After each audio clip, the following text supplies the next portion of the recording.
है आप सभी का टीचिंग गोल्स के इस लर्निंग प्लेटफॉर्म पर। आई होप आप सभी लोग अच्छे होंगे। हम यहाँ पर अपनी HSSC CET मेंस एग्जाम की प्रिपरेशन कर रहे हैं। डिजास्टर मैनेजमेंट के सारे टॉपिक्स आपके ख़त्म हो चुके हैं। अगर आपने नहीं देखे हैं तो प्लेलिस्ट का लिंक आपको इस वीडियो के डिस्क्रिप्शन में मिल जाएगा। आप सारी वीडियोज़ को देखें और आपके वहाँ से सारे क्वेश्चन आराम से बन जाएंगे। EVS के क्लासेस स्टार्ट कर दी है। बहुत सारे आपके जो टॉपिक्स है ऑलरेडी एडिड है। अब जो है आपका टॉपिक नंबर 2 है जो कि नया आपके लिए CET मेंस एग्जाम में जो ऐड किया गया है। उसके अंदर रिसोर्सेज और टाइप्स के बारे में बात करेंगे। आपसे सिंपली पूछा गया है नेचुरल रिसोर्सेज कौन से होते हैं, फॉरेस्ट रिसोर्सेज कौन से होते हैं, मिनरल रिसोर्सेज कौन से होते हैं। बट सबसे पहले हम यहाँ पर पढ़ेंगे यहाँ तक जानने के लिए कि रिसोर्सेज क्या होते हैं और इसके टाइप्स के बारे में डिस्कस करेंगे। ठीक है, अगर आपको PDF चाहिए है तो आप ले सकते हैं मुझसे। पेड PDF आपको अवेलेबल हो जाएंगे। 7419055279 पर व्हाट्सअप करके आप इन्फॉर्मेशन ले सकते हैं कि मिनिमम अमाउंट में आपको ये PDFs मिल जाएंगे, जिसके अंदर आपको EVS मिल जाएगा, साथ ही हरियाणा GK आपको मिल जाएगा। उसके साथ साथ आपको डिजास्टर मैनेजमेंट और रोड सेफ्टी आपको ये सारी चीज़ें मिल जाएंगी। अगर आपको वीडियो पसंद आती है तो ज़रूर लाइक करें, शेयर करें सभी के साथ और सब्सक्राइब कर लीजिए टीचिंग गोल्स को। बिल्कुल फ्री होता है सब्सक्राइब करना। चलिए स्टार्ट करते हैं अपनी आज के इस वीडियो को। रिसोर्सेज को समझेंगे। सबसे पहले संसाधन होते क्या हैं। बहुत सारे कैंडिडेट को इसमें ही डाउट होता है आखिर संसाधन होते क्या हैं। आप में से काफ़ी को पता भी होगा। देखिए, रिसोर्सेज मतलब संसाधन वो सारी चीज़ें होती हैं जो आपके एनवायरनमेंट में प्रेजेंट होते हैं और आपके कुछ नीड्स और डिज़ायर्स होते हैं जिनको वो फुलफ़िल करते हैं। आपके सराउंडिंग में ही वो सारी चीज़ें एज ए रिसोर्स होती है, एक संसाधन का काम करती हैं। और जो भी आपके नीड्स, आपकी इच्छाएं, जो भी आपके डिज़ायर्स होते हैं, जो ये आपका एक गोल होता है उसको अचीव करने में वो आपको हेल्प करता है। जैसे अगर हम एग्जाम्पल के तौर पर चले, मान लीजिए आपका एग्ज़ाम है और एग्ज़ाम के लिए ये आपका क्या है, ये आपका नीड है, आपका डिज़ायर, आपका गोल है। ठीक है, और इसके लिए आपको किसकी ज़रूरत है, आपको यहाँ पर मटेरियल की ज़रूरत है, जो कंटेंट आपको चाहिए उसकी ज़रूरत है। और वो आपके लिए किस चीज़ का काम करता है, वो आपके लिए रिसोर्स का काम करता है। ठीक है, तो जो कंटेंट मैं आपको यहाँ पर प्रोवाइड करी वो आपके लिए क्या काम करे, वो आपके लिए रिसोर्स का काम करता है। और इस रिसोर्स की हेल्प से आप अपने गोल को यहाँ पर अचीव कर पाएंगे। ठीक है, तो आपको रिसोर्स को यहाँ पर अच्छे से समझना है। रिसोर्स में आपके बहुत सारी चीज़ें आ जाती हैं। With the passage of time and advancement of technology item becomes are resource. जैसे जैसे आपका टाइम चलता रहता है, जैसे जैसे आप टेक्नोलॉजी का इस्तेमाल करते रहते हो, कोई भी आपका आइटम है वो रिसोर्स बन जाता है। जैसे मैंने आपके साथ फॉसिल फ्यूल्स को डिस्कस किया था, जिसके अंदर हम लोगों ने कोयला पढ़ा हुआ है, कोल पढ़ा हुआ है और पेट्रोल हमने पढ़ा हुआ है। ठीक है, तो ये जो प्रोसेस है आपकी, ये प्रोसेस आपका कुछ सालों में नहीं बनता है, बहुत ही हज़ारों लाखों साल लग जाती है कोयले को बनने में, पेट्रोल को बनने में। ठीक है, तो ये पैसेज ऑफ टाइम है कि भाई जो भी डिके प्लांट्स हैं, एनिमल्स है, जैसे अगर हम पेट्रोल की बात करते हैं तो पेट्रोल आपको कहाँ, समुद्र में नीचे मिलता है ना। तो जो भी एक्वेटिक प्लांट्स, एनिमल्स है वो मर गए हैं, अब एक इंटेंस प्रेशर की वजह से वो किस में कन्वर्ट हो रहे हैं, वो पेट्रोल में कन्वर्ट हो रहे हैं। बट ये प्रोसेस आपका बहुत ही लंबी सालों का होता है, बहुत इसमें साल लग जाते हैं, एक काफ़ी एक वास्ट ये टाइम होता है। और ये पेट्रोल आपका नीचे ही रहेगा। अगर हम टेक्नोलॉजी के हेल्प से, अगर हम ड्रिलिंग करके इस पेट्रोल का एक्सट्रैक्शन ना करें तो ये आपका जो पेट्रोल है वो ज़मीन में ही रहेगा, हमारे लिए कुछ उसका फ़ायदा होने वाला है नहीं। तो जैसे जैसे आपका टाइम के साथ साथ और आपकी जो एडवांस जो टेक्नोलॉजी है उसकी हेल्प से कोई भी जो चीज़ है वो आपके लिए किसका काम कर सकती है, आपके लिए रिसोर्स का काम कर सकती है। और उस रिसोर्स का इस्तेमाल आप किसके लिए करते हो, आप अपने नीड्स और डिज़ायर्स को फुलफिल करने के लिए आप उसका इस्तेमाल करते हैं।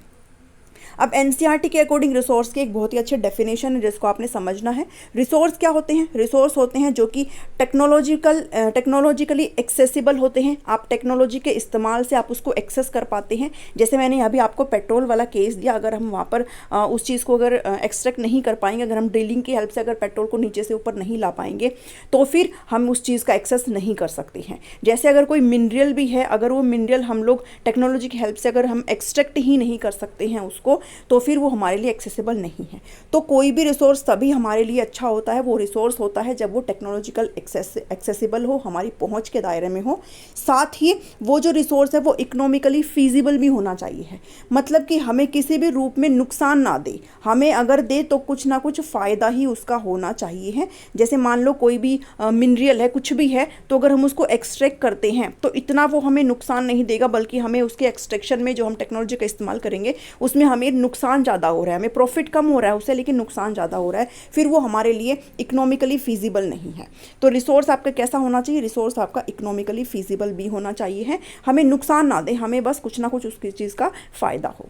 रिसोर्स आपका कल्चरली एक्सेप्टेबल भी होना चाहिए है, यानी कि कैसे होता है भाई, कोई भी आपका मान लीजिए कोई भी अगर आपका मिनरल है तो वो मतलब ऐसा होना चाहिए, जैसे अगर मैं आपको एग्जांपल के तौर पर अगर बताऊं तो मान लो अगर आपके सामने दो ऑप्शन है, सैंड है और एक आपके सामने सोना है, ठीक है, गोल्ड है, तो आप किसको चूज़ करेंगे? ऑब्वियसली बात, आप किसको चूज़ करेंगे? आप गोल्ड को चूज़ करेंगे, ये आपके लिए क्या है? एक्सेप्टेबल है, ठीक है। तो कोई भी अगर ऐसा मिनरल है जो कल्चरली एक्सेप्टेबल हो, मतलब सब उस चीज़ को एक्सेप्ट करते हो, तो वो आपका एक्सेप्टेबल भी होना चाहिए। तो रिसोर्स आपका एक टेक्नोलॉजी की हेल्प से एक्सेसिबल भी होना चाहिए, आपकी पहुंच के दायरे में भी होना चाहिए, साथ ही आपको नुकसान भी ना पहुंचाए और आप कल्चरली उसको एक्सेप्टेबल भी मानते हो, तो वो चीज़ें क्या होती है? वो फिर आपका रिसोर्स कहलाता है। ये डेफिनेशन आपको नीचे अच्छे से समझ लेनी है। Resource is anything that has value, उसकी एक अपनी वैल्यू होती है और आप एक स्पेसिफिक गोल को उससे अचीव कर पाते हैं, वो चीज़ें आपकी क्या होती है? आपके लिए रिसोर्स का काम करती है, ठीक है। तो ये सारी चीज़ें आपने समझनी है। रिसोर्स बहुत टाइप्स के होते हैं, नीचे हम सारी चीज़ों को देखेंगे, समझेंगे, सारी चीज़ों को पढ़ेंगे। टाइप्स ऑफ रिसोर्स की बात करें तो मेनली हम 3 टाइप्स के बारे में बात करते हैं। एक आता आपका नेचुरल रिसोर्स, आप नाम से ही समझ गए हैं, प्राकृतिक संसाधन। एक आपका आता है ह्यूमन मेड रिसोर्स, मानव निर्मित संसाधन, और एक आपका ह्यूमन रिसोर्सेज आ जाता है, मानव संसाधन आ जाता है। तो ये तीनों को आज हम अच्छे से जो है डिस्कस करेंगे, एक एक करके चलते हैं। पहले हम बात करेंगे नेचुरल रिसोर्सेज क्या होते हैं। अब आप नाम से ही समझ गए हैं, प्राकृतिक संसाधन, ऐसे संसाधन जो हमें कहाँ से मिले हैं? जो हमें अवेलेबल है एनवायरनमेंट के अंदर, प्रकृति के अंदर एनवायरनमेंट है, और इनमें हम बिना किसी मॉडिफिकेशन को इनको अगर हम डायरेक्ट अपनी लाइफ में अगर यूज़ कर पाते हैं तो वो रिसोर्सेज कैसे होते हैं? वो आपके नेचुरल रिसोर्सेज होते हैं। जैसे पानी को आप डायरेक्ट यूज़ कर सकते हो, ठीक है। आप एयर को डायरेक्टली जो है आप इनहेल करते हो, आप सांस लेते हो ना, आप जो है सनलाइट का इस्तेमाल करते हो, ठीक है। आप जो है एक तरीके से पानी हो गया, एयर हो गया, सनलाइट हो गया ना, मिट्टी का आप इस्तेमाल करते हो। तो ये सारी चीज़ें क्या है? ये आपके नेचुरल जो है रिसोर्सेज होते हैं, जिनमें आप किसी भी प्रकार से कोई भी मॉडिफिकेशन नहीं करते हो। ऐसे रिसोर्सेज जिनको आप नहीं मॉडिफाई करते हो, डायरेक्टली आप अपनी लाइफ में उसका इस्तेमाल करते हो, आप अपने काम के लिए उसका इस्तेमाल करते हैं, तो वो आपके कैसे रिसोर्सेज होते हैं? वो आपके नेचुरल रिसोर्सेज होते हैं, ठीक है। नेचुरल रिसोर्सेज सस्टेन करता है, बैलेंस्ड करता है इकोसिस्टम को और एनवायरनमेंट को। जितने भी आपके प्राकृतिक संसाधन होते हैं वो एक पारिस्थितिकी तंत्र को, पर्यावरण को क्या बना करके रखते हैं? उसको संतुलित करके रखते हैं, उसके अंदर बैलेंस बना करके रखते हैं। कुछ एग्जाम्पल है, जैसे पानी का आप इस्तेमाल करते हो, फॉसिल फ्यूल्स है, जैसे कोयला हो गया, पेट्रोल हो गया, फॉरेस्ट हो गया, वाइल्ड लाइफ हो गया, आप इन सभी चीज़ों का इस्तेमाल करते हो, और ये हमें कहाँ से मिलती है? ये हमें नेचर से मिलता है, ठीक है। तो ये आपके कैसे रिसोर्सेज हो गए? ये आपके नेचुरल रिसोर्सेज हो गए। नेक्स्ट पर बात करते हैं ह्यूमन मेड रिसोर्सेज। अब ह्यूमन मेड रिसोर्सेज बेसिकली क्या है? अगर आप ह्यूमन यूज़ करता है अगर नेचुरल थिंग्स को टू क्रिएट समथिंग बेटर, यानी कि आप जो है नेचर से ही आप रिसोर्सेज को ले रहे हो, बट आप कुछ मॉडिफिकेशन अगर उसके अंदर कर रहे हैं, अगर आप कोई बदलाव उसके अंदर कर रहे हैं अपने यूज़फुलनेस के लिए और अपने मीनिंग्स के लिए, फिर ये क्या कहलाता है? ये आपका ह्यूमन मेड रिसोर्सेज हो जाता है।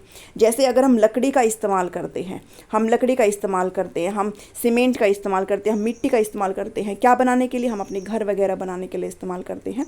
तो हमने क्या किया? हमने प्राकृतिक संसाधन लिए, उसके अंदर थोड़ा मॉडिफिकेशन किया और फिर अपने गोल्स के लिए, अपने डिज़ायर्स के लिए उसको क्या किया? यूज़ किया। जैसे ह्यूमन यूज़ करता है गुड़ को, धातु वगैरह का, सैंड का, सीमेंट का, सोलर एनर्जी का, हाउस बनाने के लिए, मशीनरी के लिए, कार, ब्रिजेस, रोड्स, ये सब बनाने के लिए हम जो रिसोर्सेज यूज़ करते हैं वो फिर क्या हो जाते हैं? वो आपके मानव निर्मित संसाधन हो जाते हैं, ठीक है। आई होप आपको समझ में आ रहा है। टेक्नोलॉजी का इस्तेमाल आप सभी करते हो भाई, हम जब घर बनाते हैं, लकड़ी बनाते हैं, तो हम टेक्नोलॉजी का इस्तेमाल करते हैं ना। तो टेक्नोलॉजी भी आपका क्या है? आपका ह्यूमन मेड रिसोर्सेज ही है। Most of the human made resources are renewable. इसमें से जो काफ़ी जो ह्यूमन मेड रिसोर्सेज है वो आपके रीन्यूएबल होते हैं। One can rebuild a house और गेट ए ब्रोकन कंप्यूटर। मतलब रीन्यूएबल का मतलब क्या होता है? कि आप उस चीज़ को बारंबार जो है चीज़ को यूज़ करते रहते हो, ठीक है। और नॉन रीन्यूएबल क्या होता है? जो कि आप जो है बार बार उस चीज़ को यूज़ नहीं कर सकते हो, ठीक है। तो आपको ये भी ध्यान रखना है कि टेक्नोलॉजी किसका हिस्सा होता है? टेक्नोलॉजी आपका ह्यूमन मेड रिसोर्सेज का जो है एग्जाम्पल होता है। उसके बाद लास्ट आता है आपका ह्यूमन रिसोर्सेज। मानव संसाधन क्या होते हैं? अब ह्यूमंस भी आपके रिसोर्स ही तो हैं।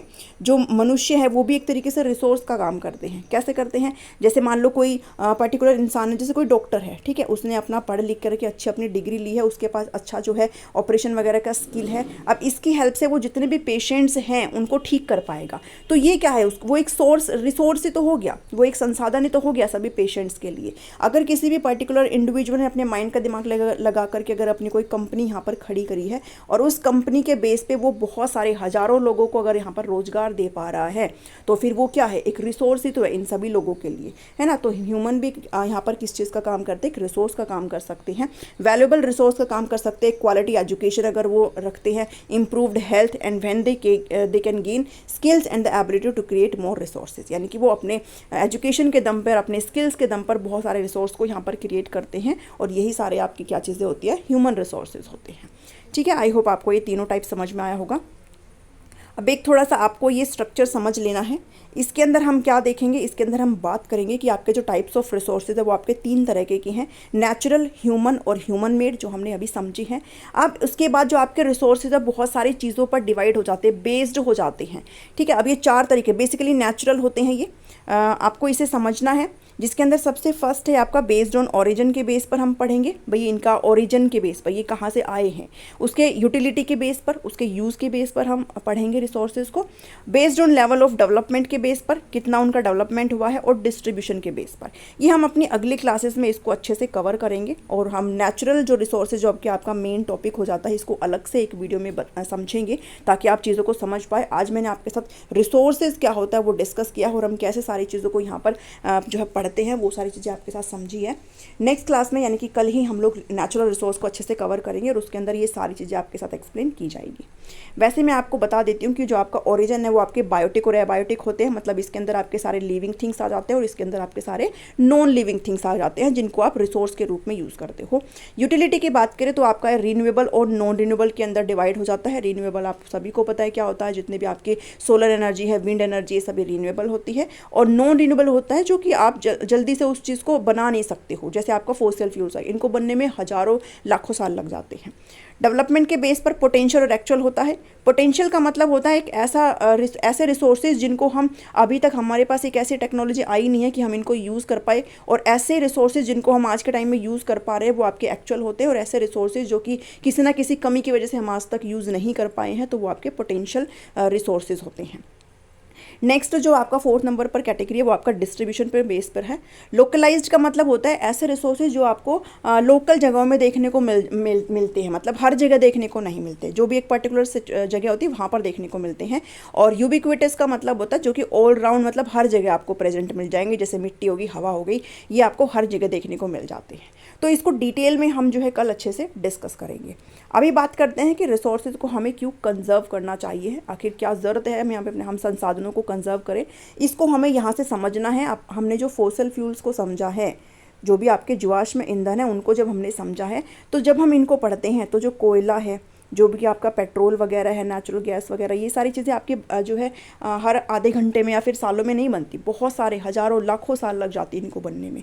तो जिस हिसाब से हम इन चीज़ का कंजप्शन करते जा रहे हैं, हम इन चीज़ों को ख़त्म करते जा रहे हैं, उतनी जल्दी वो चीज़ें बन नहीं रही है। और अगर बन नहीं रही है तो हमारी आने वाली पीढ़ी को इससे खतरा है। हमारी आने वाली जो जनरेशन है वो कहीं ना कहीं इन संसाधनों का उपयोग नहीं कर पाएंगे, बिकॉज आज के टाइम में जितनी तरीके से हम इस चीज़ का यूज़ कर रहे हैं, सारी चीज़ें यहाँ पर जल्दी ही ख़त्म हो जाएगी। तो कंजर्वेशन ऑफ रिसोर्सेज बहुत ज़्यादा ज़रूरी है मेंटेन करने के लिए, बिकॉज आप सभी को पता है जो रिसोर्सेज है वो बैलेंस करने का काम करते हैं इकोलॉजी को और एनवायरनमेंट को। और अगर हमने ये अपने रिसोर्सेज को ख़त्म कर दिया तो जो बैलेंस है कहीं ना कहीं वो टूट जाएगा। ठीक है, तो फ्यूचर जनरेशन के लिए सारी चीज़ें हमें बचाने की बहुत ज़रूरत है। उसके साथ साथ कंटिन्यूटी ऑफ लाइफ जो है पॉसिबल नहीं हो पाएगी, क्योंकि हम बहुत सारे रिसोर्सेज का अपने जीवन में इस्तेमाल करते हैं, और अगर हमने इस रिसोर्सेज को खो दिया, अगर इनको ख़त्म कर दिया, तो फिर जो हमारी जनरेशन है वो कहीं ना कहीं एक तरीके से क्या आ जाएगी, खतरे में आ जाएगी। इसलिए बहुत ज़रूरी हो गया है कि हम अपने रिसोर्सेज को कंजर्व करें, ताकि प्रेजेंट जो नीड है वो भी साथ साथ हम कर पाएँ, हम प्रेजेंटली भी चीज़ों को यूज़ कर पाए, और हमारी फ्यूचर जनरेशन के लिए भी हम ज़्यादा से ज़्यादा चीज़ों को छोड़ पाएँ। इसलिए हमें इस चीज़ को कंजर्व करने की ज़रूरत है। हम लोग इस चीज़ के अंदर सस्टेनेबल डेवलपमेंट को ज़रूर देखते हैं। सस्टेनेबल डेवलपमेंट के ऊपर मैंने आपको एक वीडियो ऑलरेडी ऐड करी हुई है, उसे ज़रूर देखना। Sustainable utilisation of natural resources, इसके अंदर जो सस्टेनेबल डेवलपमेंट है वो बात यही करता है कि हम अपने रिसोर्सेज का इस्तेमाल अपनी प्रेजेंट जनरेशन के साथ मतलब प्रेजेंट जनरेशन को साथ में लेते हुए ऐसे इस्तेमाल करें कि हम जो है चीज़ों को अपनी फ्यूचर जनरेशन के लिए भी छोड़ पाए। मतलब कहने का ये है कि हम जो वास्ट प्रेजेंट में जो जी रहे हैं हम भी अच्छे तरीके से रिसोर्स का इस्तेमाल कर पाएँ और साथ ही हम ऐसे अच्छे तरीके से इस्तेमाल कर पाएँ, ऐसे सोच समझ के इस्तेमाल कर पाएँ जो भी हमारी फ्यूचर जनरेशन है उनके लिए भी चीज़ें बची रह जाए। ये आपका sustainable utilisation of natural resources होता है। आप इसको आराम से यहाँ से पढ़ लेना, आपको सारी चीज़ें यहाँ पर समझ में आ जाएगी। मैंने आपको डीप में आपको बता दिया है। तो मेन एम है सस्टेनेबल डेवलपमेंट का वो यही है कि हम प्रोवाइड कर सके रिसोर्सेज को प्रेजेंट जनरेशन के लिए भी और without compromising the needs of future generation, यानी कि हम किसी भी रूप से कॉम्प्रोमाइज़ ना करें। कॉम्प्रोमाइज़ का मतलब कि किसी को मिल गया किसी को नहीं मिला, हम कॉम्प्रोमाइज़ ना करें, हम ऐसे सोच समझ के और दिमाग का इस्तेमाल लगा करके अपने रिसोर्सेज का इस्तेमाल करें कि हम प्रेजेंट भी चीज़ों को कर पाएँ और अपने फ्यूचर के लिए भी चीज़ों को छोड़ पाएँ।